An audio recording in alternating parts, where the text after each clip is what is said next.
Well, hi. Today is Thursday, October 16th, 2025. I'm Todd Studer, and this is Morning Coffee.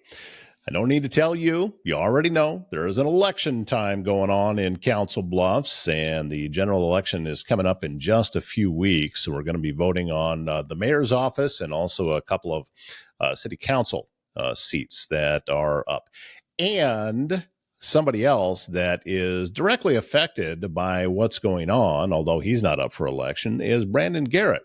He is the chief of staff in the mayor's office for the City of Council Bluffs. And we're going to talk with Brandon today, talk a little bit about what it's like to be in that atmosphere, with the election. So how do you continue on with day-to-day activities when all of this is happening? And also about some of the direct things that are affecting Council Bluffs, and also encouraging people to take a look around that maybe haven't been here for a while. So Brandon Garrett, Chief of Staff for the Mayor's Office, City of Council Bluffs, is our guest today on Morning Coffee. Coming up tomorrow is the Refill My Cup Pumpkin Spice Edition that's organized by Miners Healthcare, happening 9 to 4 tomorrow at the Warehouse Event Center in Council Bluffs. This one-day women's conference is all about refreshing, renewing, and refilling your spirit. You can hear from powerful speakers and connect with others through personal and professional networking. Tickets are available on Eventbrite, so whether you're looking for some encouragement or new connections, you're going to leave inspired and ready to take on what's next. Just Sue Creative is here to help you build your business with marketing, website design, search engine optimization, everything you need to take your company to the next level. Sue Pitts has a passion for small businesses, helping them thrive in this digital world. A great starting point for you is go to her website, justsuecreative.com. While you're there, you're going to see a button that says free consultation. You click on that, you find a time that fits in your schedule. And if the time is there, it fits in Sue's schedule, and then you're off and running. So again, that website, justsuecreative.com. And if you're feeling stuck in uncertainty, conflict, or miscommunication, The Spiral of Accountability by Carol Horner is your guide to breaking free from the fog that clouds decision-making and relationships. Learn how to recognize negative cycles, shift your mindset, and build a culture of clarity and collaboration at work, at home, and in life. Get your copy of Carol's book on our website, spiralofaccountability.com, also available on Amazon. With us this morning, it is Brandon Garrett, Chief of Staff. He is with the City of Council Bluffs and with Mayor Matt Walsh's office. Good to see you very much, Brandon. I know that you and I have had an opportunity to talk on several occasions, and I'm very happy that you agreed to come on here in a more official capacity and actually be on the show. Yeah, thanks for having me, Todd. It's always good to see you around town, a lot of the community events, chamber events, that sort of thing. So it's kind of cool that we get to sit down and do your show. So thank you. You bet. Let's begin with what your job is. I think that some folks may know, but just explain to people who may not know what it is that your position that you have with the city. So the City of Council Bluffs is a strong mayor form of government. Basically means we unlike most Iowa cities, we don't have a city manager. Mayor Walsh is in this case our strong mayor. I serve directly beneath the mayor as the chief of staff.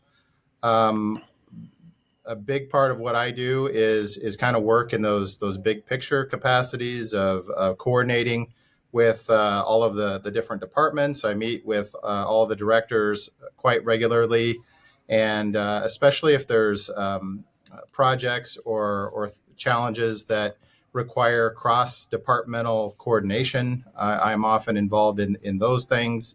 But for the most part, I feel like it's one of those jobs that's other duties as assigned. If there's something going on around town, often is it attributed to your office? And I'm thinking such as, we've had construction projects that have happened on the streets and different things like that. Is that something you're directly involved with?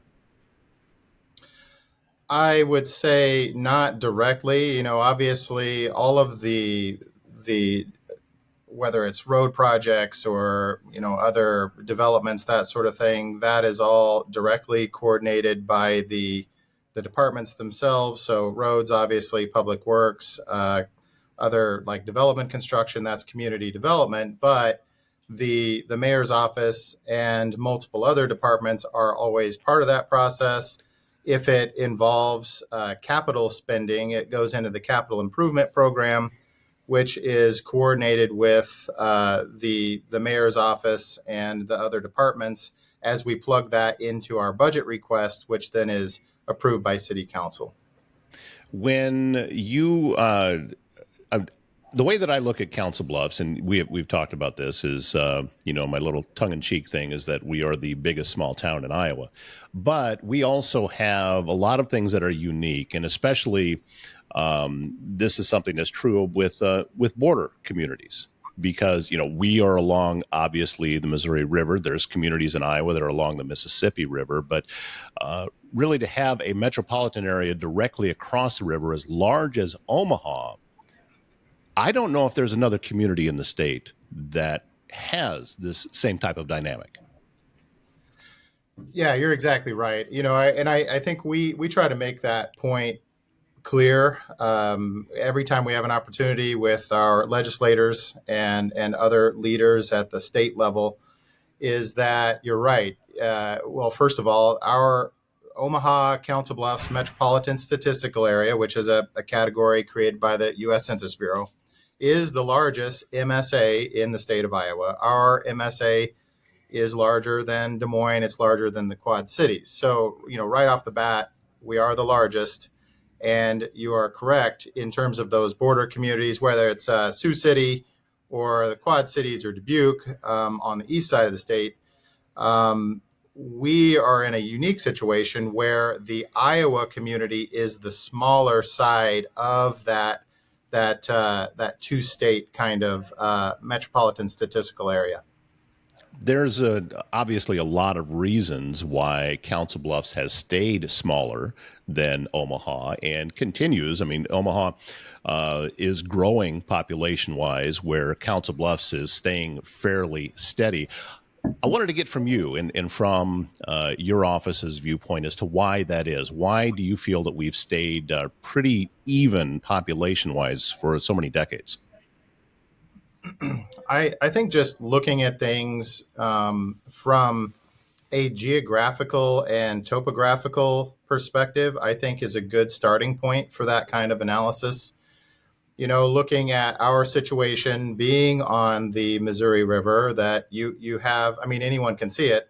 Council Bluffs is either extremely flat, which means naturally the historic floodplain for the Missouri River, or we're right up into the Luss Hills. So, right off the bat, that is a bit of a challenge. And historically, floods were a repeated challenge for development in Council Bluffs until they started, building those first generations of levees over time. But meanwhile, while all those challenges are being met in Council Bluffs, Omaha was able to be up on high ground and continue to move west and west. And now, beyond the imaginations of anyone that would have been here 100 years ago, how far west the Omaha and the Nebraska side suburbs have grown. But largely that is because of those geographic and topographic barriers are not there for them, where they are there for us in terms of just a little heavier lift, I would say.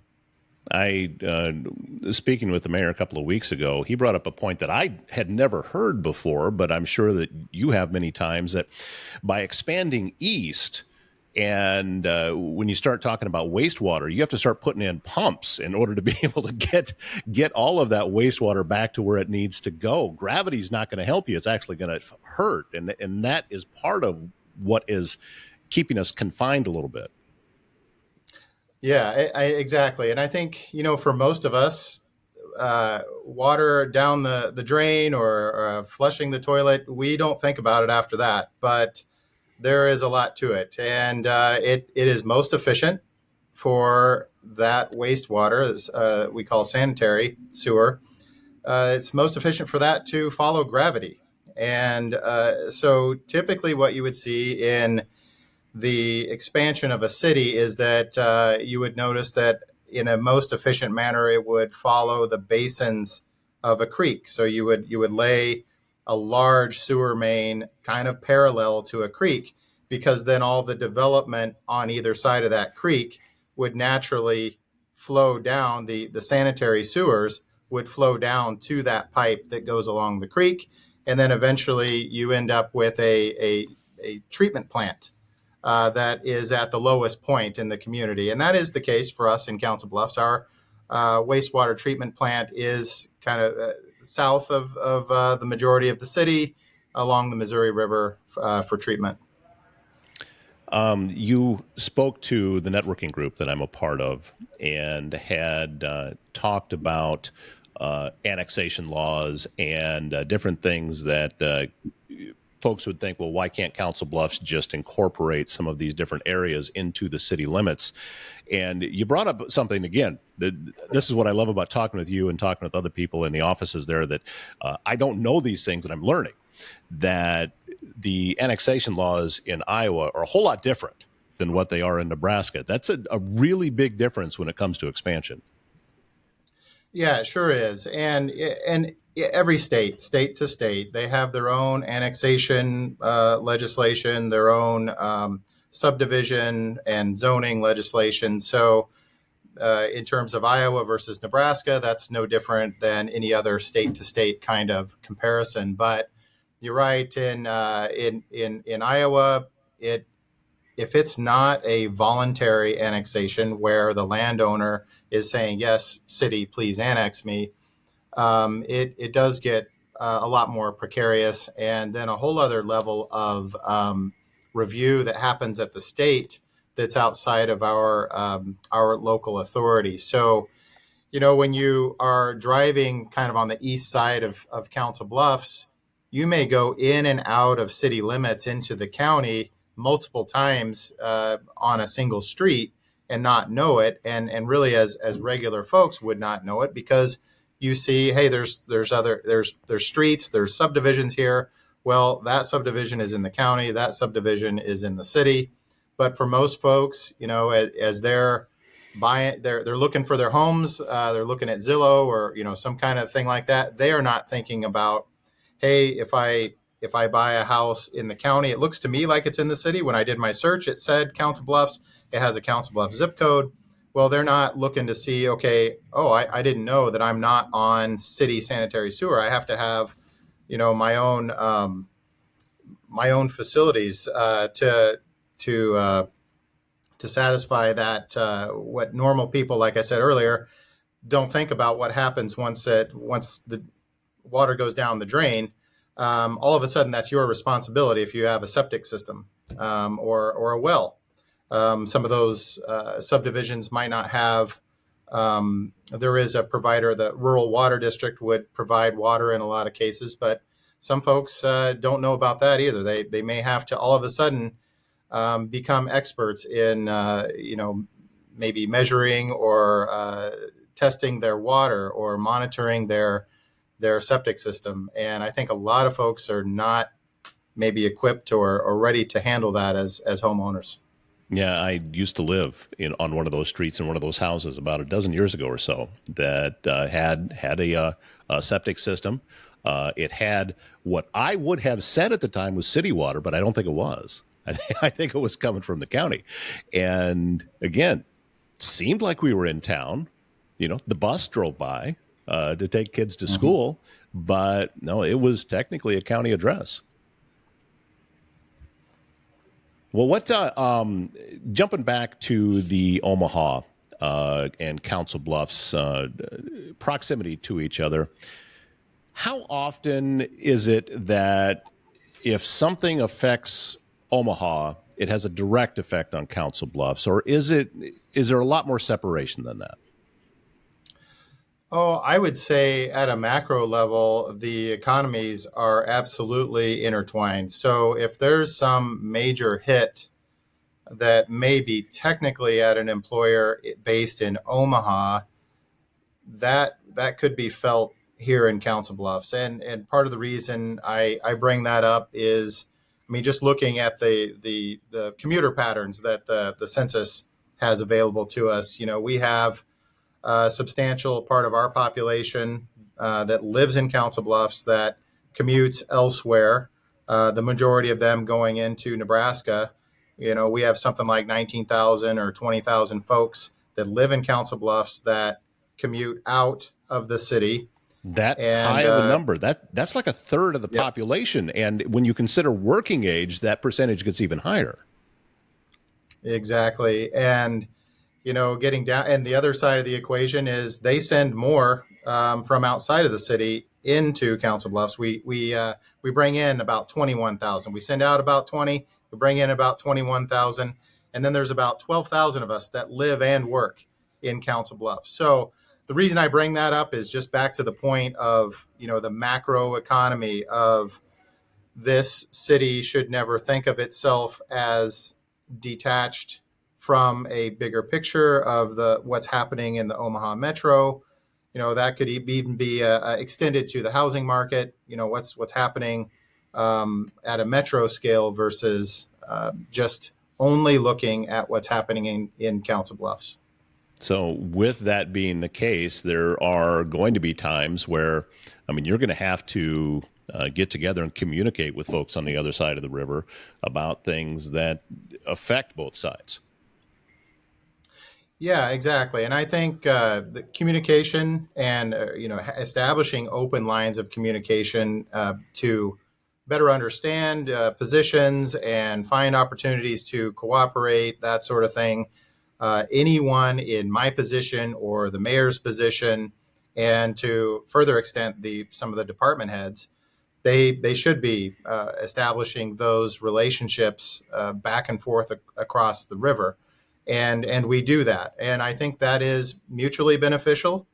But I also think, to even a small extent, I think it maybe even more beneficial to Council Bluffs to establish some of those connections because of our geographic position. Earlier, I mentioned that some of our geography and topography has been a challenge, or perhaps even a negative, with the historic floodplain or the hills.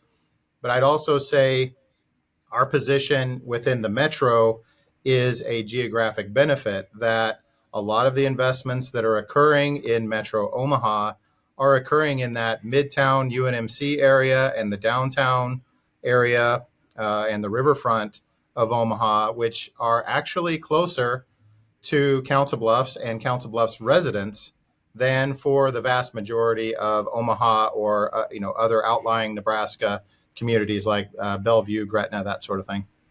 Yeah, I've made a joke about that before, that if I want to meet somebody for dinner from Elkhorn in the old market, I'm getting there a lot faster than they are. It's just, Always. Yep. yeah, it's just a whole lot quicker. But at the same time, I try to invite people from Omaha, come all the way in, come take a look, come see what we have here, because I think that there's still a fairly large segment of the population on the other side of the river that doesn't really understand what Council Bluffs is all about and what we have here. I think that's perfect, Todd. I've said the same thing, and the way I put it is you got to get off the interstate. Like, come in, like you said, come into the community. Yeah, there's a bit of a ring around Council Bluffs, the way I-29 comes through and I-80, that a lot of folks might just drive on by. And what you see from any interstate in any community is you'll see a conglomeration of those interstate kind of uses. You'll see the shopping centers and the restaurants and the gas stations and that sort of thing. And so someone not familiar with our community would say, well, what's special about that? You're like any other community with an interstate. Well, they need to get off the interstate, come into town, head up Madison, or come in, see our neighborhoods, come check out the 100 block West Broadway, and that's where you start to see where that beautiful nature of what Council Bluffs is. And for me, as a flatlander from the plains, I'm from central Kansas originally. The hills are like mountains to me. The trees are like vast forests. And I am just fascinated. I love every season in Council Bluffs. Summertime, it's these canopies of like the jungle rainforest or something like that. And then in the fall, you have the beautiful colors. And then in the winter, now all of a sudden you can see through and like, oh, I didn't know, that hill was that short because the tree added another 50 feet to the top of it. And so sorry, I get off track. I get a little excited about just agreeing Oh, with you that people need to come into town and check it out. oh, I do the same thing. I like to go up to Kern Park and walk the old cinder track because, I'm of the age, that's what I was running on back when I was still in high school. We were kind of in the transition period getting to what we called all weather tracks back then. But the path that if I walk from the 100 block up to Kern Park takes me up Park Avenue. And the history as you're walking up that street is very, very impressive. And I think that we have pockets of that all over town. Yeah, I agree. I First I want to get back to bringing people in town. This something we've been successful on introducing our community to outsiders is our bike trail system, especially at First Ave bike trail. Now, a lot of groups in Omaha have discovered Council Bluffs because of that trail and our trail network. That it is actually, honestly, by their own declaration, that it is easier and more pleasant to go biking in Council Bluffs, and it is opening eyes on a daily or weekly basis that people are now coming into the community, like you and I both said, that you need to come in and take a look. So that is happening. Back on the historic front, when I came here about 8.5 years ago, first thing I did before I even started was I got my hands on, I think I have four history books of Council Bluffs. And I just did a kind of a quick read and like, hey, where has this community been before I can understand where are we going? And I think I would recommend that to anybody that's starting out, with a new job in Council Bluffs. It does have a rich and fascinating history, a kind of a density of history too. You can see a lot of important sites within a short travel of a few blocks. Well, let's talk about the season that we're in right now.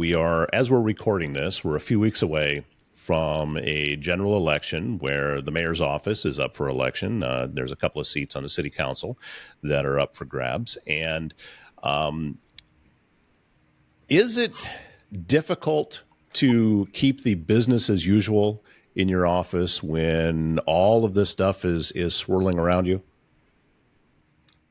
I think that that's a good question because it takes a lot of energy to continue on with business as usual when you have a lot of things swirling around or people calling and saying, hey, what's going on with this, or is this true, or is that true?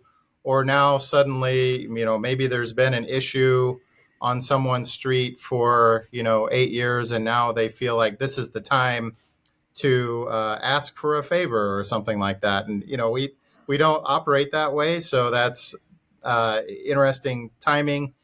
I'd also say just through the campaign season of various council or mayoral candidates, just in the nature of campaigning and finding issues that some criticism it comes feels direct to various departments or even specific employees that are doing some of the tasks that are related to the things that are being criticized. So it's hard to keep up morale on a daily basis and continue to focus on the daily business of serving Council Bluffs when there's this kind of constant barrage, and it with social media obviously too, that is unending. And that's where we're at now. I think that's a good question, and I think a lot of people around the city organization would give a similar answer. I learned a long time ago well, and actually Joe Rogan was one that said it first off. He said, stay out of the comment section. Don't ever go in there because nothing good happens in there. And also with the amount of audiobooks that I've recorded, I can run a search and see all of these different books and see the different reviews that are on there. I made the mistake one time of going in there and looking. I'll never do it again because nothing good happens. Yeah. And that's just the nature, though, of social media and online. It's that we can say whatever we want and there's no consequences attached to it. And that's the difficult part. Now, someone may say something that's true, might be wrapped up in a lie. I don't know, but it's a nasty place out there, and people just feel it's okay to be rude and mean. But the reality of it is there's real people on the other side of this, and with real feelings and real lives that can get directly affected by it. And that's one of the reasons why, regardless of what side somebody is on, if they're running for office, I thank everybody that's doing it, because putting themselves out there in that way it's really, really difficult. Yeah, I agree. I feel like I've been a part of that, right on the front lines with some others. So I think I don't respond. I think what our training shows us within the realm of public administration, which is kind of my most recent education background, is that engaging um, with the types that would just blatantly spread misinformation in a tiny way. It almost grants a little bit of validity to what they're talking about, or it elevates their status as, oh, okay, well, now the chief of staff is engaging with this citizen online. This comment must have hit a nerve. So there must be something to that. So just generally speaking, I have coached myself to just try to ignore some of that stuff for what it is, and knowing that the people that are in the know are aware that there's a lot of misleading stuff out there. And that's not specific to Council Bluffs. This is not a blow on Council Bluffs. I was at the Iowa League of Cities annual conference 2 or 3 weeks ago, and attended a session on this topic. And all the communities, I mean, regardless of what size they are across Iowa, they all have their stories about these comments just come out. And I just don't know how some of those towns, 200 people, how they could just go out there. You're gonna see this person within the next couple hours. So Yeah, chances are you're going to run into it at the store, or you happen to park next to them on in the half a dozen spaces and that that are available. happens to me. That happens to me here in a city of 63,000. I'll run into some of these folks, and I'll ask to speak with them, or let them know that I'm available to talk in more depth about various topics. But really, that's not at the core of what they want to do. So I'm available to talk, and willing to have those conversations, but usually I'm not taken up on that. Well, we do have some issues that are right in the forefront of everybody's mind as this election cycle is coming up, and the one that keeps coming back over and over, and with very heavy opinions and passion on it, is the homeless community. And this I do give my view on, not attached to any particular candidate, but just in my mind, we have two separate situations where that is concerned. We have the homeless situation, and then we have homeless people. And those are two separate things to me. That the situation that has, as we said, there's the communities that have popped up, the tent communities or what have you. But then again, the people themselves, and what has happened to them, and how can we help them get out of that situation. Can you talk about some of the different things that the city is doing where homeless folks are concerned, and some of the different programs that are in place? I'll try my best to speak to that. Just generally speaking, first off, I attended an Iowa housing conference 2 or 3 years ago, and there was a national level speaker on homelessness. And one of the interesting things, he was studying the phenomenon nationwide, and there were varying theories like, folks experiencing homelessness, they'll like the warm weather, or they'll like, living in cities that are in politically blue states, or this or that, varying theories. He disproved those theories, and what came out of it was interesting. He said, regardless of how big the city was or where it was located, what the latitude was or the temperature, that sort of thing, he said the common thread was rental vacancy rate. And he said when communities started to dip below 8% rental vacancy rate, there was a coinciding increase in individuals experiencing homelessness. And, think about it, it's a simple supply and demand kind of issue. If you have ample supply, then rents and ownership prices are relatively stable. If it is a very small supply, then rents will naturally rise. And what we've seen, just looking at census data going back to 2015, was the last time we were at 8%, and it is for rental vacancy rate, and it has fallen precipitously down to 1.7% in 2023. The 2024 number is supposed to come out in December, but with the government shutdown, I don't know if that's going to delay the U.S. Census Bureau. So we'll see where we're at soon. Now, what is Council Bluffs doing about that? Really, a major thing that we're doing is attacking the supply side, and that's bringing on more housing units. And I think along with our strategic investments with ARPA funds, which were a kind of a one-time federal distribution of funds following COVID.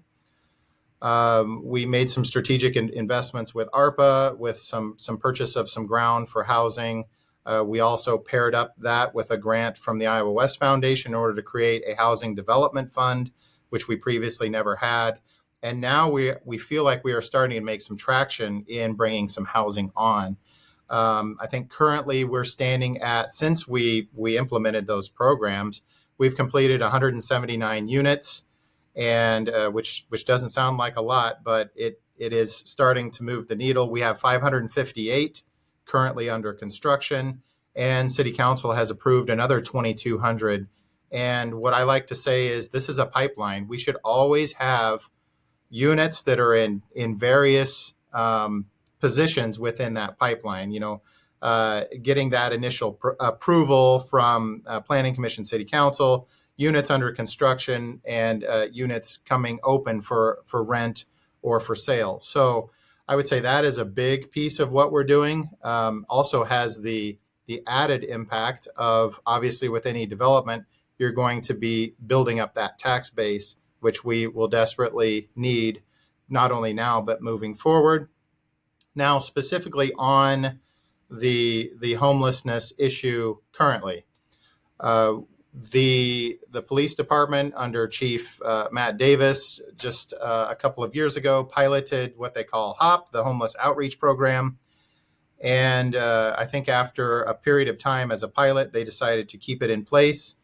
There is also kind of I think her position is called a community coach that also goes out with them, or they connect those folks with her so that she can pair them up to the right help that they need as individuals. It kind of to what you were saying, these are individual human beings that not all of these folks are living under the same conditions or have the same level of assistance that would be needed. So those officers are going out there, they're making contact with people, they are building relationships with the folks, and I don't know if the chief uses this language, but I would say almost a triage approach to once you have built those individual relationships, they are becoming our eyes and ears out in the community.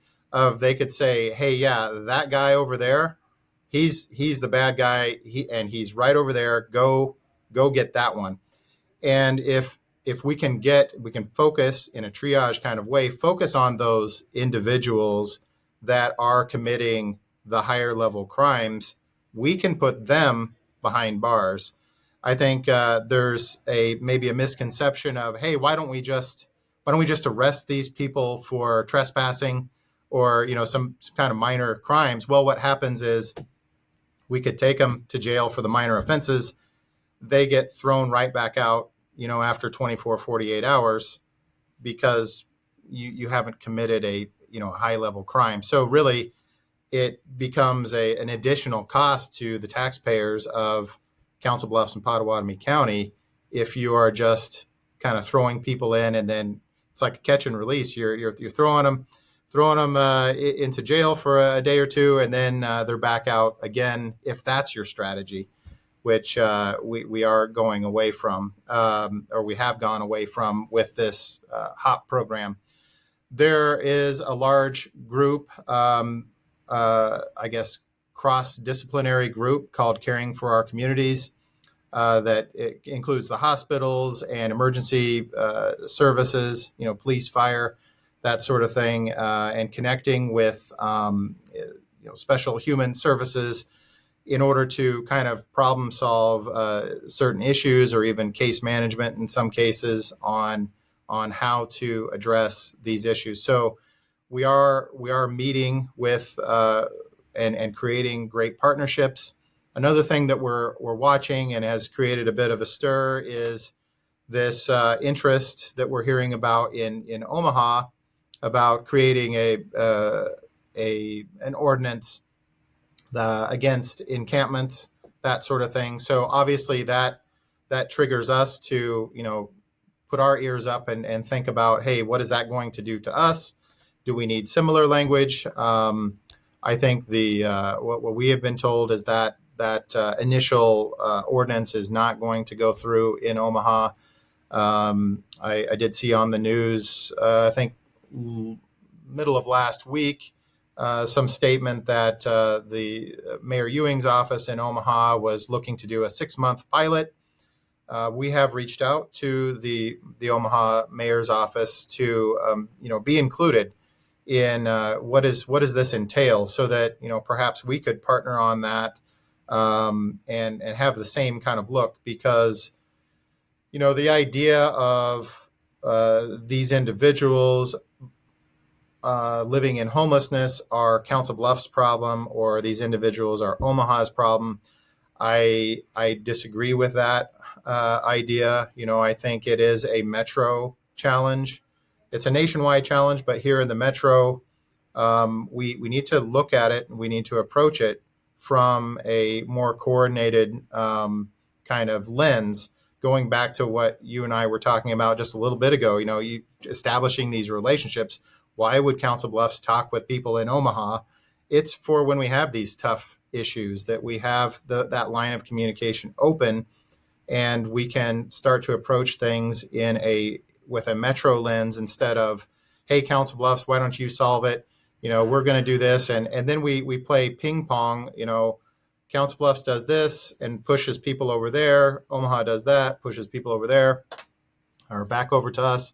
That doesn't solve anything, and I think in a way that it could be looked at is it's a waste of resources for sure, but it's also not helping these people as individuals.